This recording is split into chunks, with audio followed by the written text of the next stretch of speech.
The good member for Denison. Thank you, Deputy Speaker. Deputy Speaker, I commend the restraint shown by some of the speakers who have spoken before me on this bill. Forgive me if I can't feel quite so restrained, because I see this for what it is. Deputy Speaker, this is a political fix. It's nothing more than that. It's a political fix. This is a move by a government that is under great pressure politically. It's had, I think, 17 now news polls in a row where it's been behind.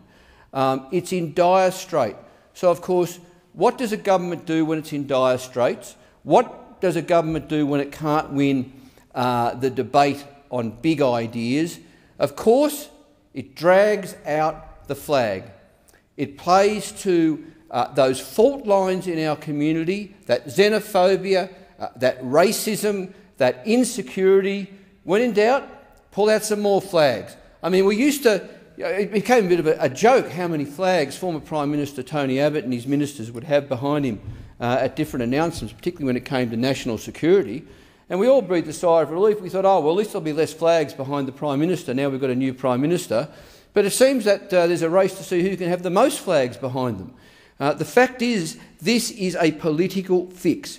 It is a means to try and turn the government's fortunes around by turning the attention to patriotism, to nationalism, and of course to national security.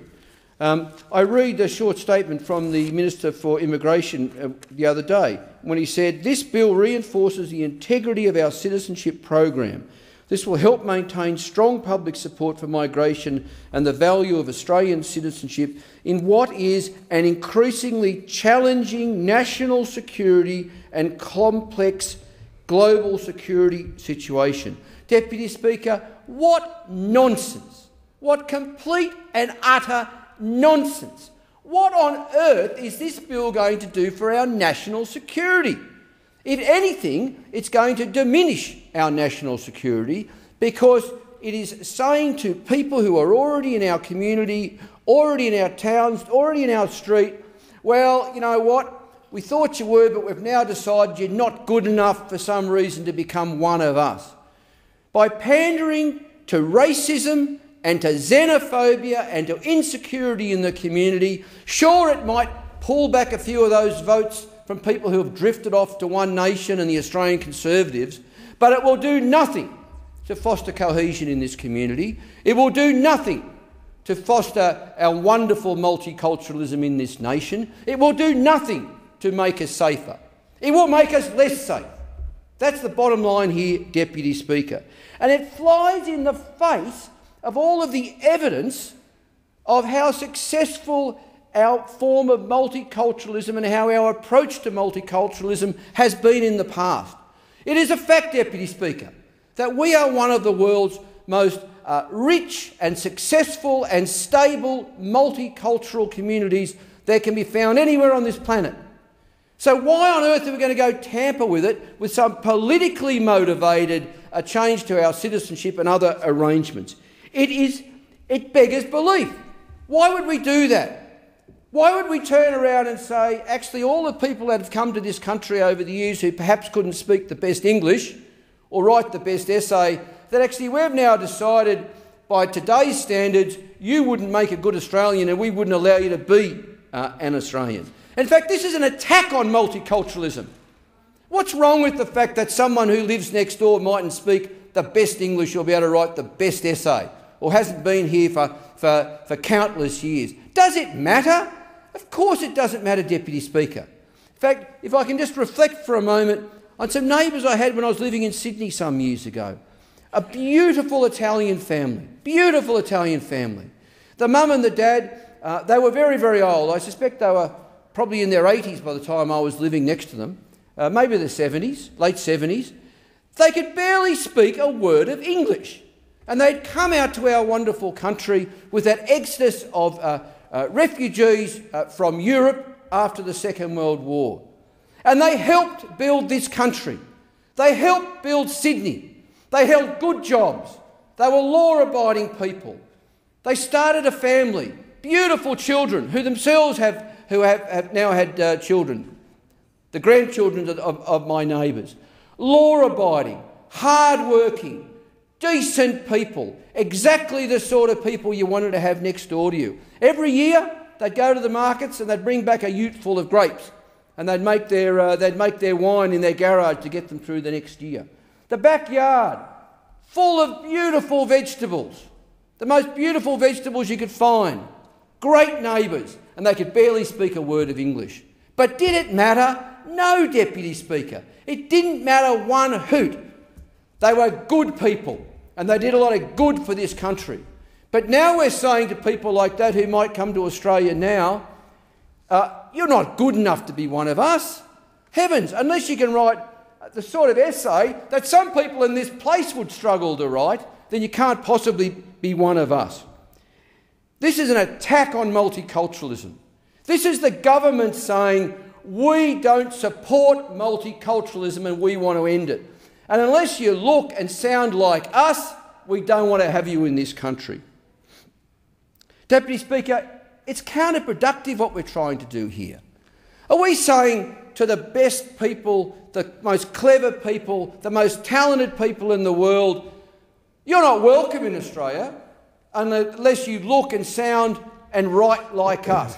So we're saying to the best business people in the world, to the best sports people in the world, to the best academics and researchers and scientists in the world, or you know what, to just some of the nicest people in the world, you're not welcome here. And all because a government and a Prime Minister is on the ropes politically and it's time to drag out national security, pander to that xenophobia and that racism. Surely we're better than this, Deputy Speaker. OK, One Nation, Australian Conservatives, these fringe dwellers, let them go off and pander to the racists and the xenophobes in our community. And thankfully, there's not too many of them.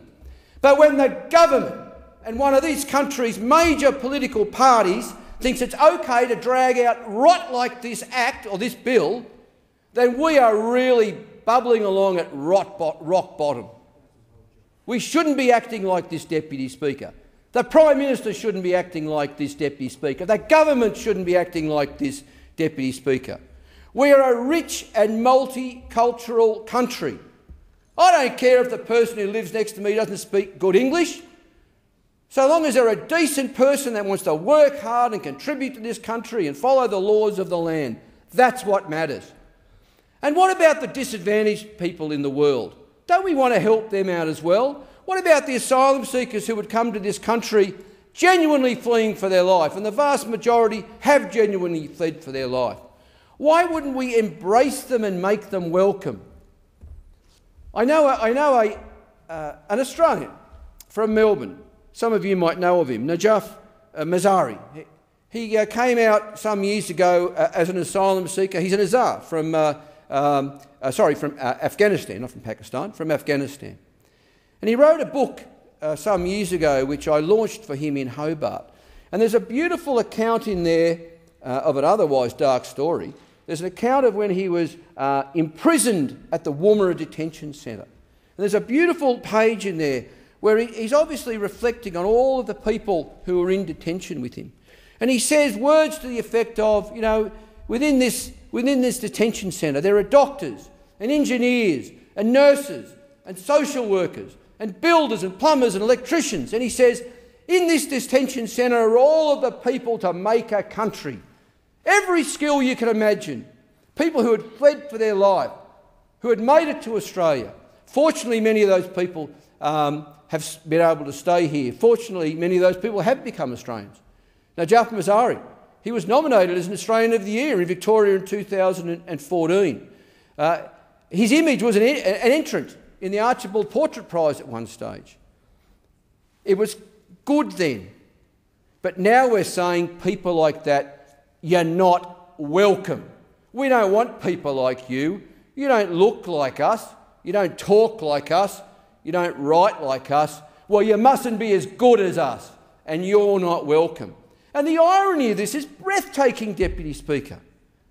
This country, which of course has the most wonderful Aboriginal heritage.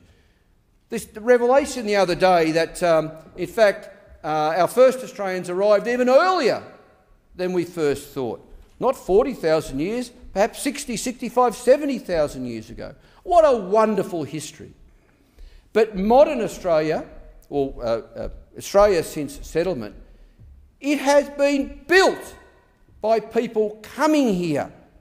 They built the Snowy Hydro. They built the hydro in Tasmania. They built the railway lines. They built our suburbs. They built our roads. They built our hospitals. They are now the academics in our universities.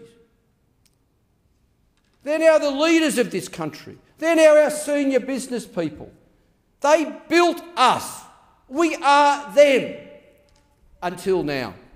Until a government that's had 17 bad news polls in a row says their political self-interest is more important than humanity, is more important than this country acting like a decent, law-abiding country with compassion. That their political self-interest in the government, because they've had 17 bad news polls in a row and they need to hang some flags behind them and pander to racism, pander to xenophobia, try and claw those people back who have drifted off to One Nation and the Australian Conservatives and the other fringe dwellers and bottom feeders. That's more important for them than to foster and to continue and to celebrate what's made this country great. Modern Australia was built by people from overseas. Australian multiculturalism is the most successful, stable and rich multiculturalism anywhere in the world. It's stable, it's safe, it's rich, it's wonderful. And this country wants to put its political self-interest ahead of that. I make the point again, Deputy Speaker. What this government is seeking to do here flies in the face of common sense. It flies in the face of decency and humanity. It's not in this country's self-interest. It doesn't matter if someone doesn't speak the best English. It doesn't matter that they can't write the sort of essay you might see in a university. It doesn't matter that they haven't been here for countless years. The only thing that matters is that they want to come here and they commit to obey the law and to be a good and productive member in this country. That's what matters. It's worked this far. This is a wonderful country, and we are wonderful exactly because of the ways we've been doing it in the past. It is not good enough for this government to be putting its political self-interest and its desire and its willingness to pander to xenophobia and to racism. And that's what it is, Deputy Speaker. Because if you come from a country that's like us, so if you look like us, you speak like us, you write like us, well, you're welcome under these laws. But if you come from a place that doesn't look like us or speak like us or write like us, heavens, if you're an Asian or a South Asian or a Middle Easterner, well, you're not the sort of people we want in this place. So we're going to build this punitive infrastructure, this punitive legislative framework to do everything we can to keep people like you out of here, even though it's people like you that built this country. I think of that family that lived next to me in Sydney. Most beautiful Italian family you'd ever meet. Good people, law-abiding people. They built this country. People like that should be welcome. They should be welcome, they should be embraced, they should be allowed to become Australian citizens. That's what we should be doing, not doing what this government is intent on doing here. Deputy Speaker, I will oppose this bill, and in doing so I will represent the great many people in the electorate of Denison who oppose this bill. And I will stand with the great many people in this country who oppose this bill. People who see it for what it is, a political fix for a Prime Minister under pressure, a political fix for a party under pressure, a political fix for a Prime Minister and a party that is prepared to abandon decency and common sense, all in a misguided attempt to improve their political fortunes. Well, it's wrong, Deputy Speaker. I won't support it, and I'll be delighted to stand with many other members in this place when we don't support it. Thank you, Deputy Speaker.